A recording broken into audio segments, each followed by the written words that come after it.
Donc, commençons à l'arrière. Alors, pour démarrer, on peut voir qu'il y a encore des choses qui ont bougé. En fait, on a le filtre qui n'est pas branché. La pompe à essence, à la base, comment je l'avais montée, eh bien, elle était à l'envers. Chose bête. Sauf que en entrée et en sortie, c'est pas les mêmes connecteurs. Alors, dans une vidéo, je vous avais montré, à la base, j'avais deux pompes comme ça, dont une qui était morte. Donc j'ai pu récupérer un connecteur de l'autre pompe qui m'intéressait. Il me semble que c'était celui-là pour passer en dash 8 pour que de ce côté-là on soit bon.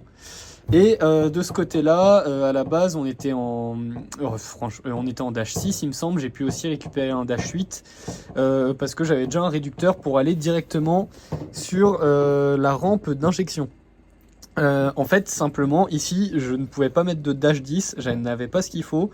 Et du coup, c'est pour ça que j'ai enlevé en fait le filtre à essence et la durite. Il suffira simplement que je commande un connecteur pour remettre le filtre. On l'a enlevé simplement pour le premier démarrage. Dans l'habitacle, il me semble que rien n'a trop changé. Bon, le levier de vitesse, il est juste posé, hein, il est pas fixé. On a monté un siège de compétition pour faire les essais. Au niveau du faisceau, pareil, rien n'a trop bougé, si ce n'est que j'ai passé rapidement les fils de sonde lambda, mais bon, il n'y a rien de définitif, rien de fixé.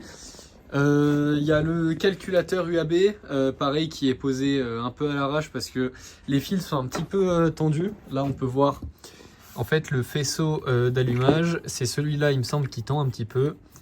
Et on peut pas le tirer bien plus. Donc de toute façon, à mon avis, la partie en plastique, je vais l'ouvrir. Comme ça, déjà, on pourra gagner un petit peu. Puis même le plastique à côté de la chaleur, je suis pas forcément fan. Au moins, les câbles, on pourra les faire passer encore plus loin de l'échappement. Et sinon, sur le moteur, alors là, il y a...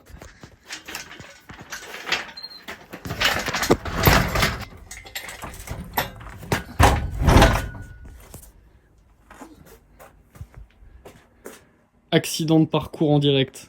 La voiture n'a absolument rien. Voilà. Ni vu, ni connu. Bon, revenons-en à ce moteur, où il y a d'un coup beaucoup de choses par rapport à avant. Concernant, on va faire du plus visible au peut-être moins visible. Au niveau du circuit d'air. Donc ici on est en 2 pouces et demi. Donc là j'ai mis un réducteur. Alors pour l'instant tout est vissé on va dire rapidement. Hein. C'était simplement pour tout mettre en place. Même l'échangeur il n'est pas fixé. Donc là j'ai fait on va dire au plus simple avec ce que j'avais. Ici j'ai juste un morceau d'échappement en 76 que j'avais récupéré. J'ai acheté une dump valve pour le moteur. Celle-là c'est une forge et l'avantage c'est que c'est juste un tube. En fait il n'y a pas de fixation spéciale ou quoi. Et surtout le prix hein, quand même, elle était quand même 2 fois moins chère qu'une dump valve de marque HKS ou quelque chose comme ça. Et pourtant ça reste de la marque. Celle-ci, en fait, justement, je vais pouvoir la mettre ici. Je vais commander un tube en 76 avec un petit T du coup de la taille de l'entrée de la dump valve. Et j'aurai juste à mettre une durite de silicone entre la dump valve et le circuit d'air. Ensuite, donc on a l'échangeur avec une belle peinture. Alors bon, elle a été faite comme elle a pu, mais bon, je trouve que ça rend plutôt bien. Ici, voilà, on a les passages, donc bon, forcément, ça prend beaucoup de place. Hein, ça pourrait être plus court, mais encore une fois, j'ai fait avec ce que j'avais. Ici, on a encore un manchon réducteur, et ici, on passe en 63. Alors, c'est toujours un peu compliqué d'adapter, je trouve, ce genre d'admission sur... là, ici, j'ai gardé, en fait, la durite d'origine. Vous verrez mieux. Là, on a encore la durite d'origine de l'admission M54. L'avantage, c'est qu'on a toujours la prise, la sortie là pour l'actuateur. Simplement, en fait, le tour ici, si je dis pas de bêtises, ça doit être du 70, 72 ou 74. En tout cas, le 76 ne passe pas. Et surtout, c'est que c'est pas fait pour des tubes comme ça. En fait, je dois en avoir une autre de durite comme ça. Bon, celle-là, c'est encore pour un autre moteur, mais c'est un petit peu près la même chose. En fait, à l'intérieur, vous avez ici une gorge où normalement la durite d'origine vient se coincer dedans et tape en butée ici. Ça prend en fait que sur le collier. simplement, les rigides en alu comme ça pour le piping, en fait ici, vous voyez, il y a une espèce de petite collerette qui sert justement à mettre le collier derrière pour que le tube évite de sortir du manchon en silicone en général, où c'est utilisé. Et du coup, le problème avec ça, c'est que voilà, si on met juste au contact, en fait, bah, le collier vient se serrer dessus. Et du coup, pour moi, je pense que ça n'a pas forcément beaucoup de chances de tenir. Donc là, en fait, c'est du plus petit diamètre, c'est du 63. Et le 63, on peut... Voilà, en fait, le 63, on peut l'enfoncer beaucoup plus loin dans la durite. Et du coup, le collier, au lieu de le mettre ici, en général, je le mets un petit peu plus loin. Bon, là, sur la durite que j'ai sur le moteur, il n'y a pas toutes ces choses. Ça ressemblerait plutôt à l'autre côté. Pour l'instant, ça fait l'affaire. L'autre moteur, on a fait exactement pareil. On va essayer de prendre un bon collier pour pouvoir vraiment bien serrer l'ensemble.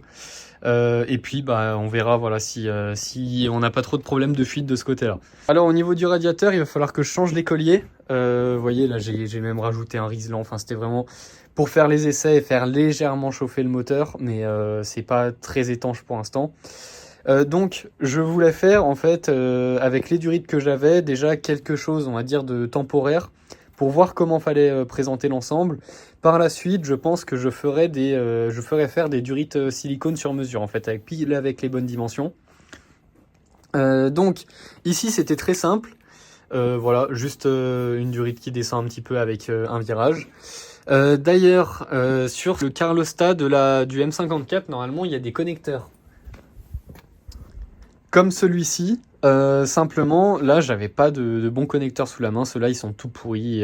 Il me manque des fois il y en a un où il me manque le joint, l'autre, il veut plus rentrer dedans, ou l'autre ne tient plus. Enfin, tous ceux que j'ai sont abîmés, donc je vais voir si j'arrive à en retrouver. Ça serait quand même mieux pour l'étanchéité. Du coup, là, c'est monté directement par-dessus, on va dire, en forçant, quoi. Et en bas, c'était pas trop compliqué non plus. Là, j'ai juste un droit. Après, j'ai rajouté un tube en aluminium parce que faut descendre quand même assez loin, faut descendre tout en bas du radiateur. Et en bas, j'ai une durite qui fait un virage pas vraiment à 90 degrés, plutôt à 60 degrés, parce que la sortie en fait du radiateur ici se fait un petit peu en l'air. C'était pas si compliqué que ça m'a pas pris énormément de temps. On a fait aussi du coup les durites d'huile, donc ça j'en avais déjà mais elles étaient beaucoup trop longues, donc voilà, là on en a à la bonne dimension. Aussi par rapport au refroidissement d'eau sur ce radiateur là, il n'y a pas de vase d'expansion, en fait c'est un bocal d'expansion comme il y avait d'origine sur la G35, à savoir que vous avez un bocal à côté où dedans il n'y a pas de pression. Simplement, en fait, avec toute l'eau qu'il y a dedans, ça pousse un petit peu dans la petite durite. Et ici, quand c'est plein, l'eau circule normalement. Et simplement, quand il y a un petit peu d'air qui remonte à cette surface, du coup, ce bocal va automatiquement remplir l'eau manquante. Et par la même occasion, si jamais à un moment il y a une surchauffe et il y a une montée trop haute de pression dans le système, ça ressort dans ce bocal-là. Sur le turbo, on a l'arrivée d'huile. Je n'avais pas le bon raccord pour aller sur le turbo pour l'arrivée d'huile. Heureusement, j'ai Théo qui s'est occupé de faire ces magnifiques soudures. Avait chez lui une bride pour le turbo, donc parfait. Pour le coup, on a eu pas mal de chance. Là, on a tout monté sur sur les joints définitifs. Il va falloir qu'on ressorte la descente parce qu'il faut que on béquille le collecteur, surtout avec la rallonge qui a été faite. Ça sera que plus solide. J'ai commencé à mettre quelques durites de dépression en place. Là, normalement, notamment, on a le régulateur de pression et le capteur MAP.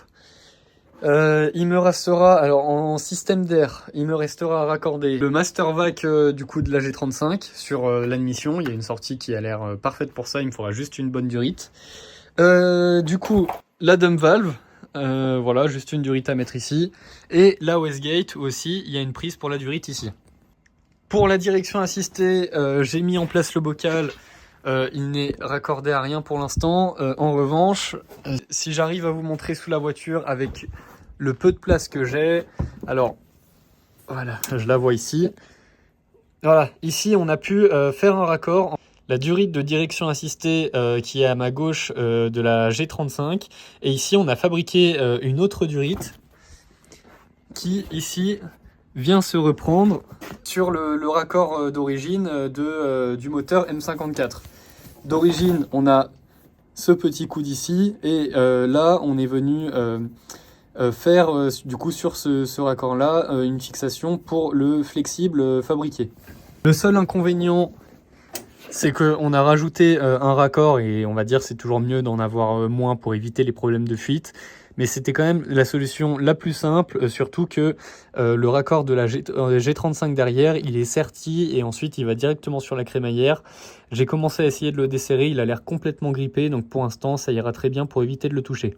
Du coup pour la direction assistée, voilà, il nous restera simplement raccorder le réservoir à la pompe de direction assistée et le radiateur d'huile qui viendra par ici à la crémaillère. On aura aussi du coup le oil catch can à rajouter. Donc voilà, j'ai déjà commencé à le préparer avec les raccords. Donc ici sur le petit raccord, on aura le dégazage au niveau de la jauge d'huile. Il y en a un qui est en bas. Et sur le gros raccord, on aura le dégazage dû au moteur. Donc les diamètres ne sont pas les mêmes, donc il va me falloir un réducteur. Sinon voilà, il faudra que je lui trouve une jolie petite place et on sera tout bon. Aussi le réservoir du coup pour le radiateur d'eau, je vais essayer d'en trouver un autre parce que celui-là il est très gros et très compliqué à faire passer du coup dans ce baie moteur qui est déjà bien occupé.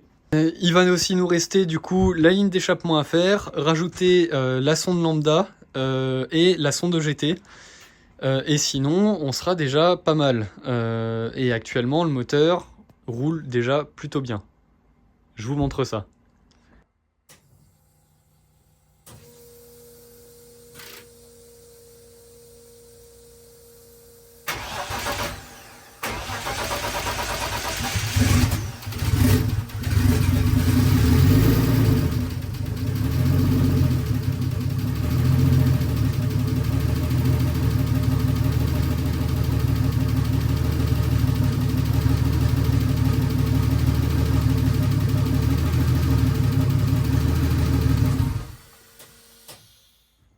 Voilà, donc ça c'est sans accélérer à froid. Bon, même si il fait pas si froid que ça, il doit faire entre 10 et 15 degrés dehors.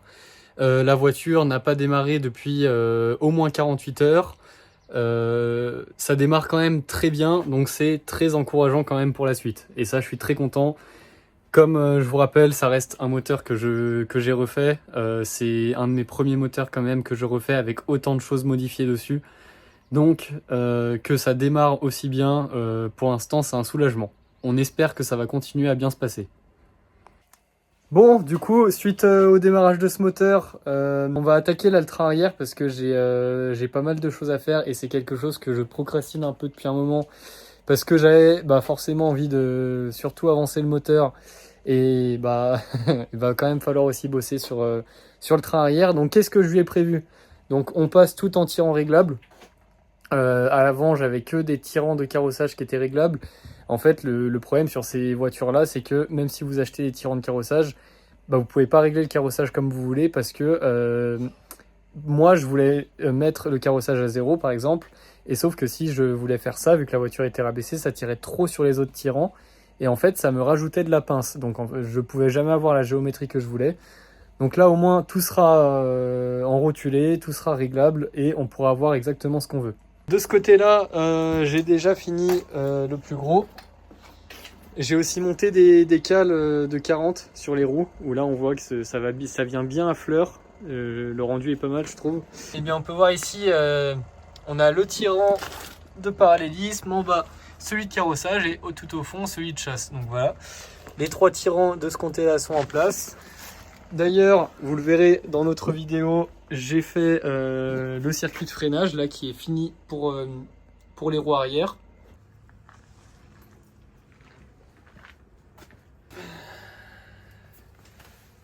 Bon, je te conseille de t'asseoir aussi. Il y a pas mal de choses qui se sont passées depuis un moment là. Bon, la grosse qui est derrière, tu imagines bien qu'elle est un petit peu avancée parce que ça fait un moment que j'ai pas filmé. Pour deux raisons. La première, je viens de me faire opérer des dents, du coup avec la douleur j'essayais de bosser un petit peu mais j'avais autre chose à penser que de raconter ma vie en train de bricoler.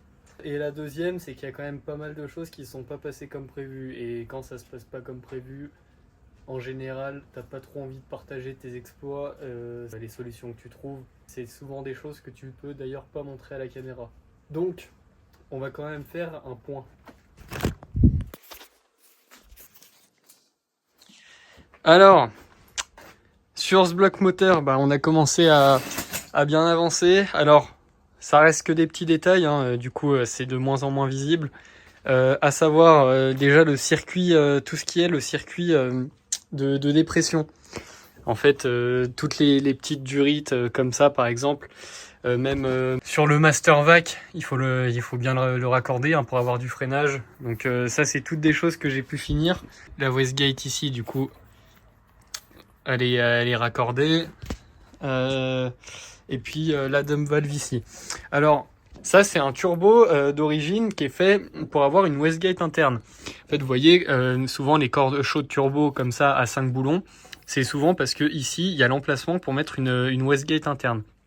Et donc là c'est on va dire un corps chaud, enfin un turbo en tout cas qui était fait pour fonctionner avec une Westgate interne qui a été supprimée pour en mettre une externe. Alors du coup le problème c'est qu'il n'y a pas de prise d'air dessus, donc pour l'instant j'ai tout pris sur l'admission et ça tire beaucoup de durite parce que voilà il y a un petit peu de longueur, donc je vais voir la réactivité de la Westgate quand on roulera, etc. Si vraiment je vois que c'est trop gênant, je referai une prise d'air ici sur le turbo. J'ai aussi branché le dégazage d'huile. Alors ici, simplement une durite en 25, un réducteur et une plus petite durite. Et ici, on en a du coup une autre. Et celle-ci, c'est celle qui va à la jauge d'huile, où il y a un retour vers le bas qui se fait. Ensuite, au niveau de l'eau, ça c'était la première galère. Donc bon, là les durites, c'est deux choses que j'ai mis, on va dire, temporairement, hein. Va falloir que je remette avec des bons connecteurs, surtout ici. Je pense que je ferai, comme je le disais, je ferai des durites sur mesure. Mais en tout cas, pour l'instant, ça fuit pas. Donc pour les essais, ça ira très bien. En revanche, c'est sous l'admission ici, on a deux durites qui d'origine servent pour le chauffage de l'habitacle. Pour les supprimer, c'était une vraie galère. Ça prenait un peu de jeu et ça continuait de fuir un petit peu. Donc là, j'ai fait quelque chose. Je vais pas m'attarder dessus et je suis bien content que ce soit pas visible. On espérera que ça tient le plus longtemps possible et je vais réfléchir quand même en attendant si j'ai pas une meilleure idée.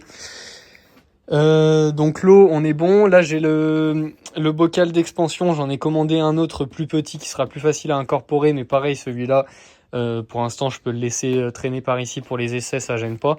Après au niveau du piping, du coup il n'y a pas grand chose qu'on changeait, si ce n'est que ici j'ai mis un tube qui me plaisait un petit peu plus. Et donc ici j'ai mis donc ce qu'il fallait pour ajouter la dump valve.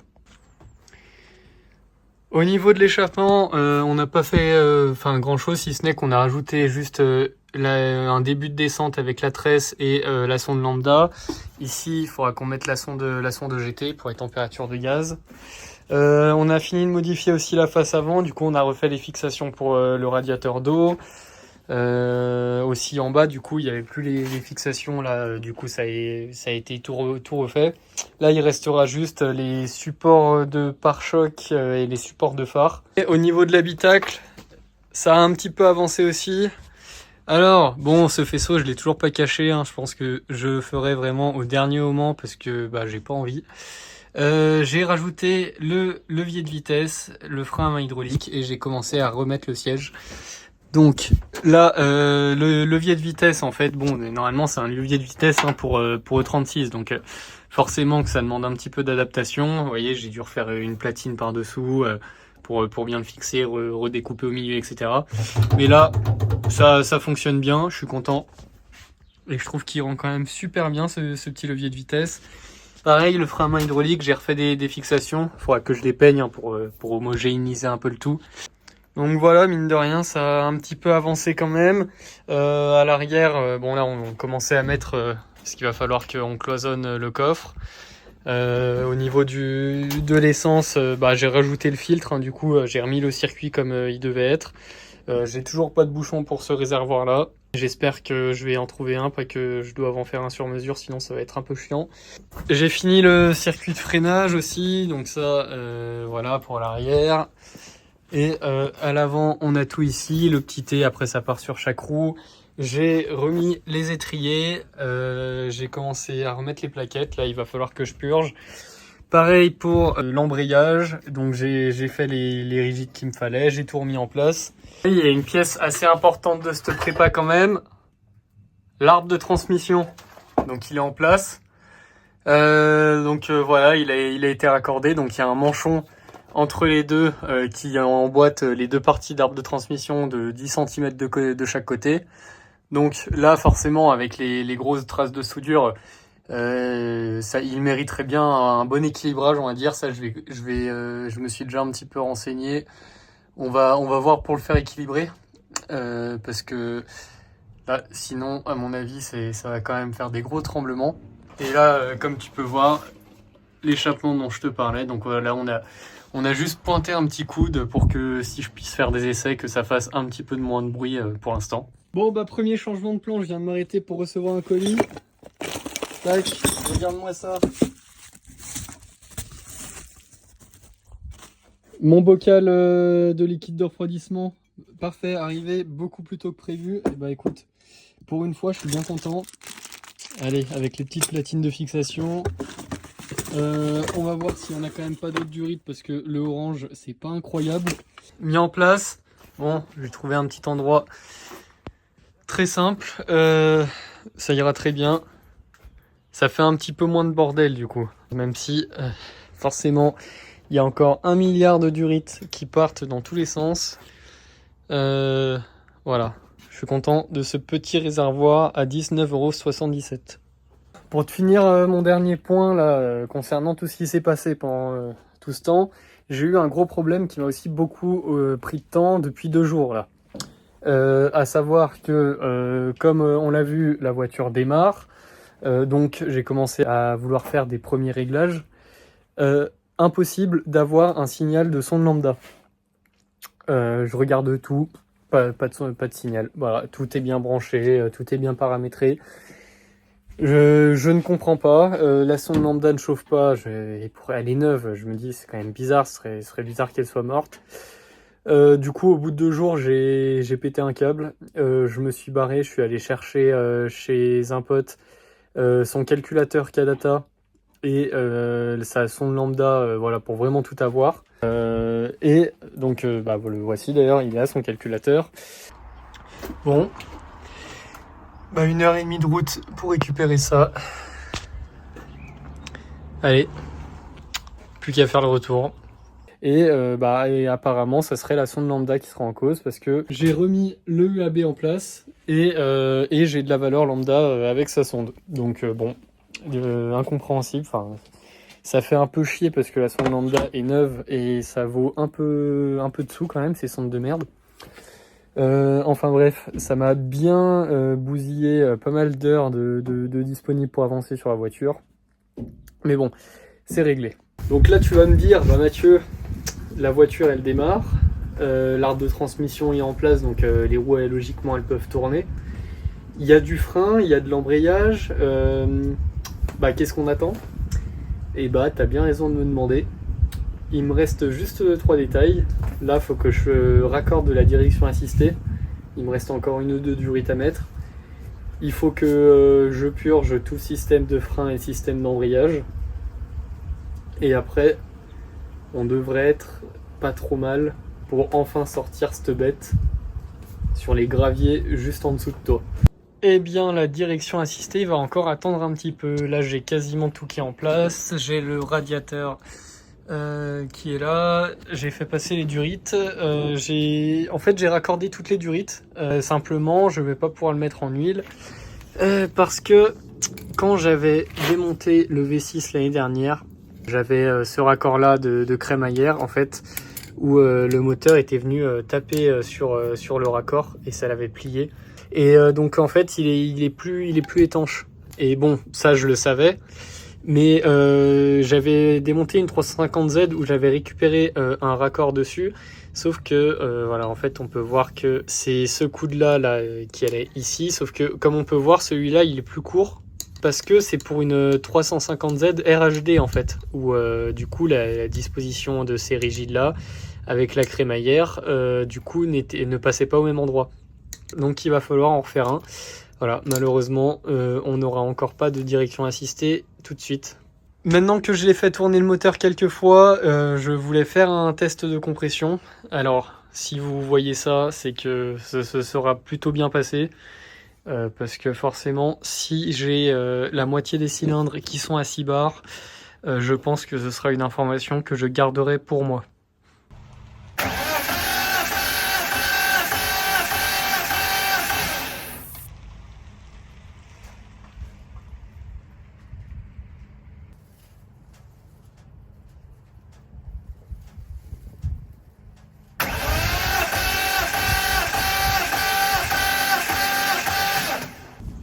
Bon, je t'annonce les résultats pour les 6 cylindres. Cylindre numéro 1, 11 bar 5. Le moteur d'origine il est donné pour 11 bar 5. D'ailleurs, c'est presque beaucoup du fait que j'ai décomprimé. Mais on va mettre ça sur le fait que mon kit de mesure pour les compressions, ça reste un kit Amazon à 20 €. Donc l'étalonnage, il est sûrement pas parfait. Cylindre numéro 2, 11 bar 2. Cylindre 3, 11 bar 5. Cylindre 4, 11 bar 5. Cylindre 5, 11 bar 5. Et cylindre 6, 11 bar 5. Je suis content. Avec les kits comme j'ai là à 20 €, ce que j'ai retenu en ayant fait plusieurs relevés de compression de moteur, c'est qu'il ne faut pas forcément s'attarder sur les valeurs, mais plus sur l'équilibre entre chaque cylindre. Où des fois j'avais des valeurs qui étaient un peu délirantes en termes de compression, mais à partir du moment où c'est très équilibré entre tous les cylindres, tu peux en déduire que ton moteur est quand même en bonne santé. Enfin, en tout cas que les compressions sont bonnes, quoi. Parce que s'il y a des gros écarts, c'est là où souvent ça veut dire qu'il y a un problème. C'est rare que quand il y a de l'usure ou quand il y a un problème, que le problème soit pareil sur tous les cylindres. Donc s'il y a un problème, tu le verras par rapport à une différence que tu auras. Et en l'occurrence, bah là, tout est pareil, quoi. À part un où il y a 0,3 barres de différence, ce qui est rien du tout. Donc voilà, je suis franchement très content. Après, bon, j'avais fait quand même ce qu'il fallait pour. Hein. J'ai changé toute la segmentation. Sachant que sur la segmentation, il y a un segment que j'ai réutilisé. Parce que simplement dans les neufs, j'en ai pété un. Donc ça, j'ai refait toute la culasse, j'ai rodé toutes les soupapes. J'ai pas changé les guides de soupape. Des fois, j'avais un peu peur que justement ça me mette un peu dans les choux, mais apparemment non. Et puis en plus, en discutant, on m'expliquait que les guides de soupape, c'est pas l'essentiel pour avoir une bonne étanchéité. Enfin bref, donc là, bah, je remonte ça et puis ensuite, je vais resserrer quelques vis au niveau du train avant parce que il n'y a pas de tout qui est bien serré. Et ensuite, on va faire les purges.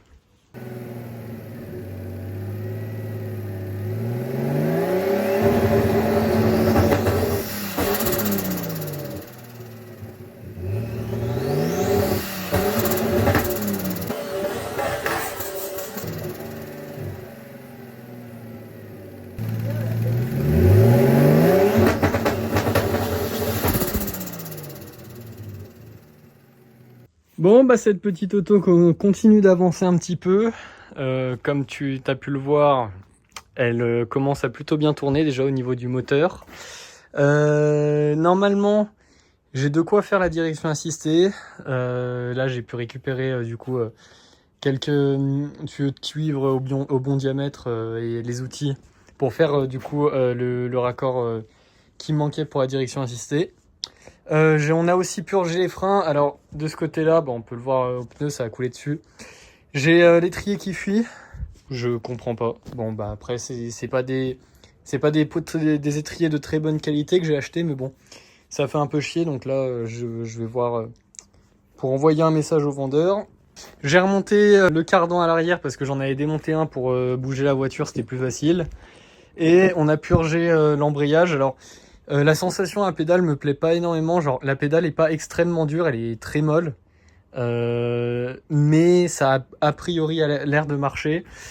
Donc on a de l'embrayage, on a le moteur qui tourne, on a à peu près des freins, on en a 3 sur 4, c'est déjà ça.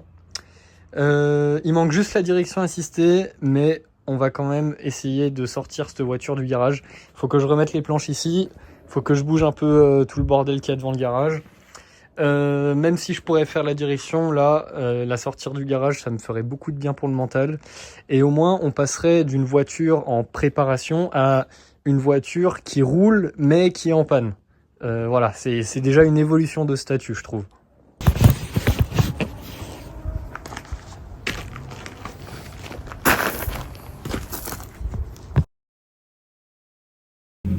Bon, bah c'était pas une mince affaire.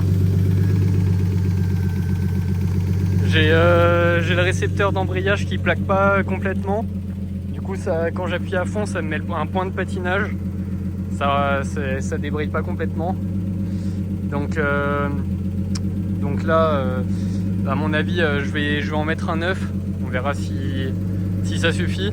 Si ça suffit pas, à mon avis, c'est peut-être que l'émetteur de la G35 est sous-dimensionné. Donc à ce compte-là, bah, on changera l'émetteur aussi.